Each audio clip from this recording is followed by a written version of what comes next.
தொடர்ந்து நம்ம கவர்மெண்ட் உடைய அப்டேட் ஸ்கீம்ஸ் இன்னும் நடைமுறைக்கு வந்துட்டு இருக்கக்கூடிய சில அறிவிப்புகள் எல்லாம் பார்த்துட்டு இருக்கோம். அதுல கரண்ட் பில் சம்பந்தமாக வந்திருக்கக்கூடிய சில முக்கியமான அறிவிப்புகளை பார்க்கலாம். நிறைய பேருக்கு பாத்தீங்கன்னா கரண்ட் பில் பத்தியான சந்தேகங்கள் இருந்து கொண்டு இருக்குது. யாருக்கெல்லாம் எவ்வளவு யூனிட் ஃப்ரீ வரும் அப்படிங்கிற மாதிரி நீங்க எவ்வளவு புழங்குறீங்களோ அதை பொறுத்தளவுக்கு உங்களுக்கு என்ன பண்றாங்க 200 யூனிட் 100 யூனிட்னு சொல்லிட்டு பிரிச்சு பிரிச்சு ஃப்ரீ கொடுக்குறாங்க. அது எந்த அடிப்படையில வருது அப்படிங்கிறதையும் எவ்வளவு சார்ஜ் நமக்கு வருது கடைசியில எவ்வளவு மிச்சமாக போகுது எல்லாமே நம்ம இதுல டீட்டெயிலா பார்க்கலாம். முதல்ல பாத்தீங்கன்னா உங்களுக்கே தெரியும், விஜய் அவர்கள் ஆட்சிக்கு பொறுப்பேற்ற உடனே முதல் கையெழுத்தே 200 யூனிட் ஃப்ரீ அப்படிங்கக்கூடிய கையெழுத்தை தான் போட்டாங்க. ஸ்டேஜ்லயே வச்சு போட்டாங்க. 200 யூனிட் ஃப்ரீனா எல்லாருக்குமே 200 யூனிட் ஃப்ரீயான்னு கேட்டா கிடையாது. அதுலயும் என்ன சொன்னாங்க 500 யூனிட்குள்ள இருக்கிறவங்களுக்கு தான் 200 யூனிட் ஃப்ரீண்டாங்க. அப்ப 500 யூனிட்குள்ள யாருக்கெல்லாம் வருதோ அவங்க 200 யூனிட் ஃப்ரீயாக வாங்கிக்கிறாங்கன்னு அர்த்தம். அப்போ உங்களுக்கு 200 யூனிட் ஃப்ரீனா 500 யூனிட்ல வர்றவங்களுக்கு மிச்சம் இருக்கிற 300 யூனிட் மட்டும் நீங்க காசு கட்டினா போதும் அப்படின்னு சொல்லிட்டு சொன்னாங்க. அடுத்தது பாத்தீங்கன்னா இதே 500 யூனிட் மேல வர்றவங்களுக்கு என்ன ஃப்ரீ அப்படின்னு கேட்டா 100 யூனிட் ஃப்ரீ. ஏன்னா கடந்த ஆட்சியிலேயே நமக்கு 100 யூனிட் ஃப்ரீ இருந்துச்சு. எல்லாருக்குமே 100 யூனிட் ஃப்ரீ இருந்துச்சு. அது 200க்குள்ளேயோ 500க்குள்ளேயோ 1000க்குள்ளேயோ 2000க்குள்ளேயோ யாரா இருந்தாலும் 100 யூனிட் ஃப்ரீ. அந்த 100 யூனிட் அப்படியே வச்சிருக்காங்க. அதனால 500 யூனிட்டுக்கு மேல யூஸ் பண்றவங்களுக்கு முதல் 100 யூனிட் ஃப்ரீ, 500 யூனிட்டுக்குள்ள யூஸ் பண்றவங்களுக்கு முதல் 200 யூனிட் ஃப்ரீனாங்க. சரி, அப்ப முதல் 200 யூனிட்டும் முதல் 100 யூனிட்லாம் போனா நமக்கு சார்ஜ் எவ்வளவு குறையும்னு பாத்தீங்கன்னா, பொதுவாகவே யூனிட்டுடைய காசு எப்படி இருக்குன்னா, நம்ம இப்ப சொல்லிட்டோம் முதல் 200 யூனிட் 500க்குள்ள இருக்கவங்களுக்கு ஃப்ரீன்ட்டு. அதுக்கப்புறம் பாத்தீங்கன்னா 200க்கு அப்புறம் இருந்து 400 வரை நமக்கு என்ன காசு வரும்னா உங்களுக்கு 4000 ரூபாய் வரும். அதுக்கப்புறம் பாத்தீங்கன்னா 400க்கு மேல 6000 ரூபாய் வரும். இந்த மாதிரி அடிப்படையில தான் கால்குலேட் பண்ணுவாங்க. ஒரே பிக்ஸ்டு ரேட்டா கால்குலேட் பண்ண மாட்டாங்க. 200 யூனிட் ஃப்ரீனா அந்த 200 யூனிட்டை கழிச்சு போட்டு 200ல இருந்து 400வது யூனிட் வரையும் ஒரு காசை கால்குலேட் பண்ணி 400ல இருந்து அதுக்கப்புறம் வரக்கூடியது வரையும் ஒரு காசை கால்குலேட் பண்ணி ஆட் பண்ணி தான் நமக்கு கொடுப்பாங்க. அப்ப நம்ம எப்பயுமே எப்படி கால்குலேட் பண்ணணும்னா இந்த மாதிரி தான் நம்ம கால்குலேட் பண்ணிக்கணும். உங்களுடைய கரண்ட் பில் பாத்தீங்கன்னா இப்படி கால்குலேட் பண்ணீங்கன்னா கரெக்டா வந்துடும். அடுத்து நிறைய பேர் ஒரே மாதத்துல, அதாவது மாதத்துக்கு ஒரு முறை கரண்ட் பில் எடுப்பாங்களா அப்படிங்கிற மாதிரி கேக்குறீங்க. அதாவது ரொம்ப நாளாகவே அதை மக்கள் எதிர்பார்த்துட்டு இருக்காங்க. மாதத்துக்கு ஒரு முறை எடுங்க, எங்கனால 2 மாசத்துக்கு சேர்த்து வச்சு கட்ட முடியல. ஏன்னா நீங்க என்ன சொல்லிட்டீங்க 200 யூனிட்டுக்கு மேல வந்தா இவ்வளவு காசு, 400 யூனிட்டுக்கு மேல வந்தா இவ்வளவு காசு, 800 யூனிட்டுக்கு மேல வந்தா இவ்வளவு காசுன்னு சொல்லிட்டு யூனிட் என்ன இது காசு உங்களுக்கு ஏறிட்டே போகுது. 4000 ரூபா 6000 ரூபா 8000 ரூபான்னு ஏறிட்டே போகுது. இப்படி ஏறும் போது என்ன ஆயிருது, அவங்களுக்கு கொஞ்சம் சுமையா இருக்கு. அதனாலதான் என்ன பண்ணிட்டாங்கன்னா அப்படி வரக்கூடாது அப்படிங்கறதுக்காக மாசத்துக்கு ஒரு தடவை கரண்ட் எடுக்கிற மாதிரி சொல்லியிருந்தாங்க. இருந்தாலும் இந்த தடவையும் பாத்தீங்கன்னா மாசத்துக்கு ஒரு தடவை நாங்க ரீடிங் எடுக்க போறோம் அப்படின்னு சொல்லிட்டு சொல்லவே இல்லை. 2 மாசத்துக்கும் சேர்த்து தான் சொல்லியிருக்காங்க. சிலர் பாத்தீங்கன்னா மாசத்துக்கு ஒரு தடவை தான் இனிமேல் கரண்ட் பில் எடுப்போம்னு சொல்லிட்டு நம்பிக்கிறாங்க. அது இல்லாம 500 யூனிட்டுக்கு மேல வராதவங்களுக்கு 200 யூனிட் ஃப்ரீங்கிறதுன்னு சொல்லிட்டு என்ன பண்றாங்க எதிர்பார்க்கறாங்க. அப்படி கிடையாது.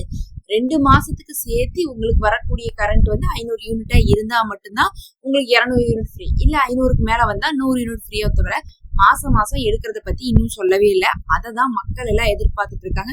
மாசம் வந்துச்சுன்னா நமக்கு எல்லாம் என்ன ஆயிரும்னு பாத்தீங்கன்னா 1000 ரூபாய்க்கு மேலேயே போகாத அளவுக்கு காசு கம்மியா கிடைக்கும். அதுலயும் பாத்தீங்கன்னா ரொம்ப ஜாஸ்தியா யூஸ் பண்றவங்க 1000 யூனிட்டுக்கு மேல எல்லாம் யூஸ் பண்றவங்களுக்கு எல்லாம் என்ன ஆயிருது, டபுள் ஆயிட்டு போகுது காசெல்லாம்.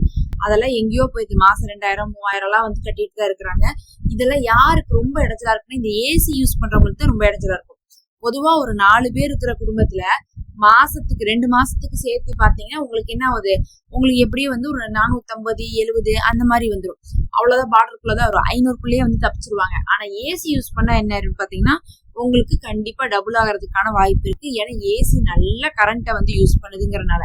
அது இல்லாம பாத்தீங்கன்னா சிலர் இண்டக்ஷனை ரெகுலரா யூஸ் பண்ணிட்டு இருப்பாங்க. இண்டக்ஷனை ரெகுலரா யூஸ் பண்ணிட்டு இருந்தாலும் உங்களுக்கு கரண்ட் என்ன ஆகும், அதிகமாகும். அதே மாதிரி மைக்ரோ ஓவன் அவங்களுக்கு ரெகுலரா யூஸ் பண்ணீங்கனாலும் உங்களுக்கு கரண்ட் பில் ஜாஸ்தி ஆகும். இப்ப எல்லாம் நிறைய பேர் பேக்கிங்கே வீட்டுல இருந்தே பண்ணி கொடுத்துட்றாங்க. வீட்டுல இருந்தே ஏதாவது செஞ்சு அதை ஆன்லைன்ல போட்டு அது மூலமாவே விற்கும் போது உங்களுக்கு என்ன ஆகும், வீட்டு கரண்ட் பில்லு எக்கச்சக்கமா வந்துட்டு இருக்கும். இவங்களுக்கு எல்லாம் பாத்தீங்கன்னா பெருசா எந்த ஒரு சலுகை இருக்காது. முதல் 100 யூனிட் தவிர மிச்சது எல்லாமே நல்லாவே காசு வாங்குவாங்க. அதுவும் 1000 யூனிட்டுக்கு மேல போனா டபுள் சார்ஜ் போயிட்டு தான் இருக்கும். அதனாலதான் என்ன கேக்குறாங்கன்னா மாசத்துக்கு ஒரு தடவை கேக்குறாங்க. வேற எதுக்கும் இல்ல, முக்கியமா ஏசி யூஸ் பண்ணுனா கூட நமக்கு மாசத்துக்கு ஒரு தடவை ரீடிங் எடுத்தா மட்டும்தான் நமக்கு 500க்குள்ள வரும். ஏசி யூஸ் பண்ணாமே 400ல இருந்து 450 எங்களுக்கு வந்துருது. அப்ப ஏசி யூஸ் பண்ணா என்ன வரும், 700 வந்துடும். நார்மலா இன்னைக்கு சிட்டி லைஃப்ல எல்லாம் பாத்தீங்கன்னா ஏசி இல்லாம இல்ல, என்ன இருக்கோ இல்லையோ வாடகை வீட்டுலதான் எல்லாரும் இருக்காங்க, ஆனா ஏசி இருக்குது. அதனால ஏசிங்கிறது வந்து இன்னைக்கு ரொம்ப பிரதானமான ஒரு பொருளா மாறிடுச்சு. அது எல்லாருமே யூஸ் பண்றாங்கிறதுனால கரண்ட் பில் வந்து மாசத்துக்கு ஒரு தடவை எடுக்கணும்னு சொல்லிட்டு கோரிக்கை வச்சுட்டு இருக்காங்க. பார்க்கலாம், என்னதான் கோரிக்கை வைத்தாலும் இது வந்து அவங்களுக்கு வந்து வருமானம் வந்து கவர்மெண்ட்டுக்கு இதை பேஸ் பண்ணி இருக்கிறதுனால அவங்க யோசிச்சுதான் முடிவெடுப்பாங்க. இது செஞ்சு கொடுத்தாங்கன்னா ரொம்ப யூஸ்ஃபுல்லா இருக்கும் மாசத்துக்கு ஒரு தடவை எடுக்கிறது அப்படிங்கிறது. நீங்க வந்து பாத்தீங்கன்னா இந்த ரொம்ப சூடாகக்கூடிய ஊர்கள்ல இருக்கிறீங்கன்னு வச்சுக்கோங்க, முக்கியமா சென்னை தான் நம்ம சொல்லணும். சென்னை, மதுரை இந்த மாதிரி ஏரியால, ஈரோடு, இங்கெல்லாம் ஏசி வந்து பகல்லையே போடாம புழங்க முடியல. அந்த அளவுக்கு வந்து பாத்தீங்கன்னா கஷ்டமா இருந்துட்டு இருக்கு. அவ்வளோ இருக்கும்போது, ஹீட் இருக்கும்போது நம்ம வேற வழி இல்லாம ஏசி போட வேண்டியதா போயிருது. இரவு நேரத்துல ஏசி இல்லாம தூங்கவே முடியறது இல்ல.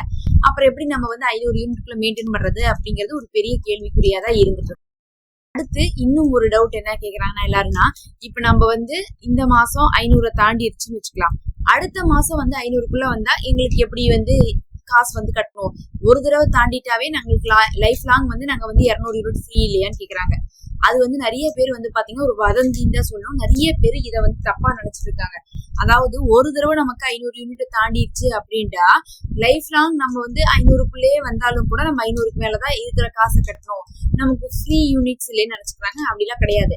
இந்த மாசம் 500க்குள்ள வந்தா உங்களுக்கு 200 யூனிட் ஃப்ரீ, இல்ல அடுத்த 2 மாசத்துல எச்சா வந்து அந்த ஒரு மாசத்துலதான் உங்களுக்கு வந்து ஃப்ரீ இருக்காதோ தவிர, மற்றபடி எப்ப 500க்குள்ள வந்தாலும் 200 யூனிட் ஃப்ரீயாவே நீங்க வாங்கிக்கலாம். 500க்கு மேல போகும்போது 100 யூனிட் ஃப்ரீயா வாங்கிக்கலாம். அதனால வந்து ஒரு மாசம் எச்சு ஒரு மாசம் கம்மியா இருந்தா பரவாயில்ல. முக்கியமா இப்ப வெயில் காலமா இருக்கிறதுனால எல்லாரும் வந்து கொஞ்சம் எச்சா யூஸ் பண்றதுக்கு தான் சான்ஸ் இருக்கு. அது இந்த மாசம் தான் நமக்கு ஸ்கீம் கொண்டு வந்திருக்காங்க. இந்த 10ஆம் தேதி இருந்துச்சு பாருங்க, மே 10ஆம் தேதி. மே 10ஆம் தேதியில இருந்துதான் இது நடைமுறையில இருக்கு. அப்ப மே 10ஆம் தேதிக்கு முன்னாடி வாங்கினவங்கள என்ன ஆவாங்கன்னா அவங்கள காசு கட்டி தான் ஆகணும். அவங்க அதுக்கு முன்னாடி எடுத்த ரீடிங்க தான் வந்து கொடுக்கணும். அவங்களுக்கு 200 யூனிட்லாம் ஃப்ரீ கிடையாது, 500க்குள்ளேயே இருந்தாலும் கூட. ஆனா மே 10க்கு அப்புறம் இந்த அறிவிப்பு வந்துருச்சு, கையெழுத்து போட்டு நடைமுறைக்கு கொண்டு வந்துட்டாங்க. அதனால மே 10ஆம் தேதி 10 மணில இருந்துதான் யாருக்கெல்லாம் ரீடிங் எடுத்திருக்காங்களோ அவங்களுக்கு இந்த ஃப்ரீ வந்து இருக்குது. அப்ப உங்களுக்கு வந்து பார்த்தாவே தெரியும், கரெக்டா வெயில் காலத்துல இது வந்திருக்கே, நமக்கு இந்த மாசம் 500 வேற தாண்டிடுச்சு, நம்ம இந்த மாசமே வந்து அந்த 200 யூனிட் ஃப்ரீ வாங்காதனால நமக்கு எப்பயுமே கிடைக்காதான்னு சொல்லிட்டு பயப்பட தேவையில்ல. முதல் தடவை வாங்குறது வாங்கல அப்படிங்கறதுல அவங்க நோட் பண்ண போறது இல்ல. 500க்குள்ள இருக்கா இல்லையான்னு பார்த்து அந்தந்த மாசம் கொடுக்க போறாங்க. முதல் தடவை வாங்காட்டாலும் நீங்க அடுத்தடுத்த மாசம் என்ன பண்ணலாம், 500க்குள்ள இருந்தா நீங்க வாங்கி கொள்ள முடியும். அதனால வந்து இது ஒரு ஃபிக்ஸ்டு கிடையாது. நீங்க எப்ப வேணா எவ்வளவு வேணா யூஸ் பண்ணிக்கலாம் அப்படிங்கறத தெரிஞ்சுக்கோங்க. உங்களுக்கு பொதுவா எவ்வளவு யூனிட் கரண்ட் பில் வரும்னு சொல்லிட்டு கமெண்ட்ல சொல்லுங்க.